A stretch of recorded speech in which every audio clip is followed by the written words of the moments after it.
আসসালামু আলাইকুম রহমতুল্লাহ। আজকে শুরুতে আসলাম গাড়িতে তেল ফুরানোর জন্য। একটুও তেল নাই, সো আগে তেল ফুরাবো, তারপরে শেখ সাহেবের জিনিসগুলো নেব।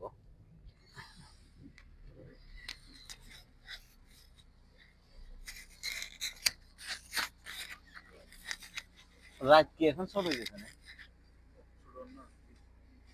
8টা বাজে গেছে। ওটা আমার আসার বেলা আসলাম সুপার মার্কেটে শেখ সাহেবের জিনিসগুলো নেওয়ার জন্য। এখন আরেকটা জিনিস সমস্যা হয়ে গেছে, ভিডিও কি ইদানিং কি আবার বন্ধ করে দিতে হচ্ছে কিনা আমার বুঝতেছি না। এটা নিয়ে পরে একসময় আলাপ করব। কেন বলতেছি সেটা, কয়েকজনের চোখে পড়ছে আমার ভিডিও, বিশেষ করে শেখ সাহেবের বোনদের। শেখ সাহেবের বাটাটা সেলের লোজেন ইয়ে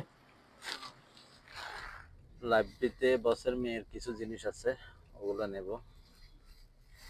আজকে অনেকদিন পরে লাইব্রেরিতে আসলাম, 2-3 দিন পরে। অনেকদিন বলতে 2-3 দিন।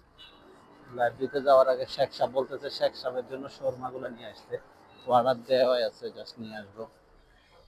লন্ড্রিতে কিছু কাপড় দিয়েছিলাম বসের মায়ের, কাবলতে রোজা দিয়েছিলাম, ওগুলা রিসিভ করে নি। জানি না হয়েছে কিনা, এতদিনে হয়ে যাওয়ার কথা। কাম ইউম আলিয়ম খামসা ইউম সা খামসা ইউম। আসসালামু আলাইকুম। আমার কয়টা? দুইটা নাকি তিনটা? আগে দুইটা। হয় এটা না, ওইটা ঠিক আছে। হয় আজকে কাজ শেষ করতে পারতেছি না এখনো। শেখ সাহেবকে নিয়ে এখন যাচ্ছে একটা মাজরায়।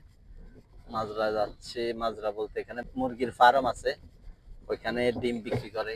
ভালো ভালোভাবে দেখা যাচ্ছে না, তো যাচ্ছে সেখানে ডিম আনতে শেখ সাহেবের জন্য। আসলাম মাজরায় ডিম নেওয়ার জন্য। ওরা কই, দেখি আছে কিনা। অনেক জায়গায় ঘুরে ফিরে আসলাম, তো আজকের জন্য এখানে শেষ করবো। সব ভালো থাকবেন ইনশাল্লাহ। আসসালামু আলাইকুম।